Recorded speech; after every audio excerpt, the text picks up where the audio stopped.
രാജ്യത്തെ പാവപ്പെട്ട ജനങ്ങളുടെ പ്രത്യേകിച്ച് ഗ്രാമീണ ജനതയുടെ ഉപജീവന മാർഗമായ മഹാത്മാഗാന്ധി ദേശീയ ഗ്രാമീണ തൊഴിലുറപ്പ് പദ്ധതി തകർച്ചയിലാണെന്ന പഠന റിപ്പോർട്ട് കഴിഞ്ഞ ദിവസം പുറത്തുവന്നു. 2014 അധികാരത്തിലേറിയ നാൾ മുതൽ മോഡി സർക്കാർ ഇല്ലാതാക്കാൻ ശ്രമിക്കുന്ന പദ്ധതിയുടെ തകർച്ചയെക്കുറിച്ചുള്ള ആദ്യത്തെ റിപ്പോർട്ടല്ല ഇതെങ്കിലും നിലവിലെ സാഹചര്യത്തിലേറെ ഗൗരവമർഹിക്കുന്നു. NREGA, സംഘർഷ് മോർച്ച, ലിബ്ടെക് എന്നീ സംഘടനകളുടെ സംയുക്ത പഠന റിപ്പോർട്ടിലാണ് തകർച്ചയെക്കുറിച്ചുള്ള ഞെട്ടിക്കുന്ന വിവരങ്ങളുള്ളത്. 2025-26 സാമ്പത്തിക വർഷത്തിൽ പദ്ധതിയുടെ പ്രധാന സൂചകങ്ങളെല്ലാം താഴോട്ടു പോയതായാണ് കണക്കുകൾ വ്യക്തമാക്കുന്നത്. ദേശീയ തലത്തിൽ സൃഷ്ടിക്കപ്പെട്ട തൊഴിൽ ദിനങ്ങളിൽ മുൻവർഷത്തെ അപേക്ഷിച്ച് 21.5% ഇടിവ് രേഖപ്പെടുത്തി. 100 ദിവസത്തെ തൊഴിൽ പൂർത്തിയാക്കുന്ന കുടുംബങ്ങളുടെ എണ്ണത്തിലും വൻ കുറവുണ്ടായി. മുൻ വർഷങ്ങളിൽ ശരാശരി 37 ലക്ഷം കുടുംബങ്ങൾ 100 ദിവസം പൂർത്തിയാക്കിയിരുന്നത് 22 ലക്ഷമായി ചുരുങ്ങി. പഠനവിധേയമാക്കിയ 20 പ്രധാന സംസ്ഥാനങ്ങളിൽ 15 എണ്ണത്തിലും തൊഴിൽ ദിനങ്ങൾ കുറഞ്ഞു.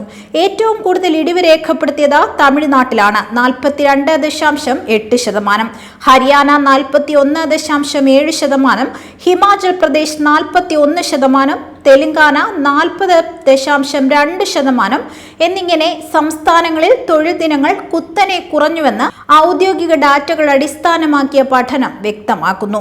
മഹാത്മാഗാന്ധി ദേശീയ ഗ്രാമീണ തൊഴിലുറപ്പ് പദ്ധതി മാറ്റി സ്ഥാപിച്ചുകൊണ്ട് Viksit Bharat guarantee for Rozgar and Ajeevika mission എന്ന പുതിയ പദ്ധതി 2025 ഡിസംബറിൽ കേന്ദ്ര സർക്കാർ പ്രഖ്യാപിച്ചത് തന്നെ പദ്ധതിയെ ഇല്ലാതാക്കാനാണെന്ന് വിമർശനമുയർന്നിരുന്നു.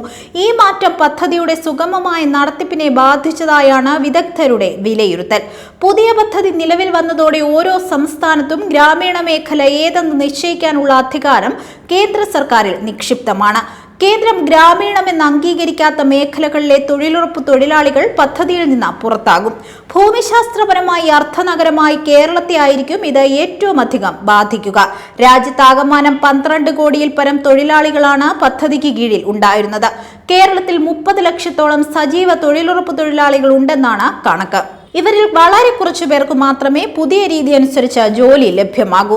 കുറഞ്ഞത് 100 തൊഴിൽ ദിനങ്ങൾ ഉറപ്പുണ്ടായിരുന്നത് 125 ആകുമെന്ന് സർക്കാർ പറഞ്ഞിട്ടുണ്ടെങ്കിലും അതനുസരിച്ച് ബജറ്റ് വിഹിതം അനുവദിച്ചിട്ടില്ല. മാത്രമല്ല, പുതിയ ബില്ലനുസരിച്ച് ചിലവിന്റെ 40% സംസ്ഥാന സർക്കാരുകൾ വഹിക്കണം.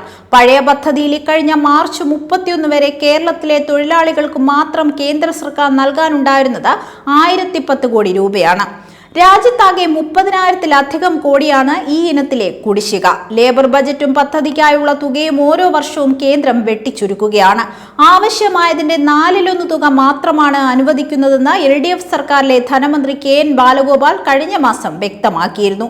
കേരളത്തിൽ കഴിഞ്ഞ മാസം അനുവദിച്ച 50 ലക്ഷം തൊഴിൽ ദിനങ്ങളിൽ നൽകാനായത് 14.63 ലക്ഷം മാത്രമാണ്. മുൻവർഷത്തേക്കാൾ 43.15 ലക്ഷം തൊഴിൽ ദിനങ്ങൾ ഈ ഒരു മാസം മാത്രം നഷ്ടമായി. ആയിരക്കണക്കിന് കുടുംബങ്ങൾക്കാണ് ഇതുമൂലം വരുമാന നഷ്ടം ഉണ്ടായത്. കേന്ദ്ര നിർദ്ദേശപ്രകാരം മുൻ വർഷങ്ങളിലെ പ്രവൃത്തികളുടെ പൂർത്തീകരണത്തിന് പ്രാധാന്യം നൽകിയതിനാലാണ് പുതിയ പദ്ധതികൾ ആരംഭിക്കാൻ കഴിയാതെ പോയത്. VBG, RAMG നടപ്പാക്കുന്നതുമായി ബന്ധപ്പെട്ടായിരുന്നു ക്രമീകരണം. പുതിയ തൊഴിലുറപ്പ് നിയമത്തിനെതിരെ സംസ്ഥാനത്തെ LDF സർക്കാർ തുടക്കത്തിൽ തന്നെ പ്രതിഷേധം അറിയിച്ചിരുന്നു.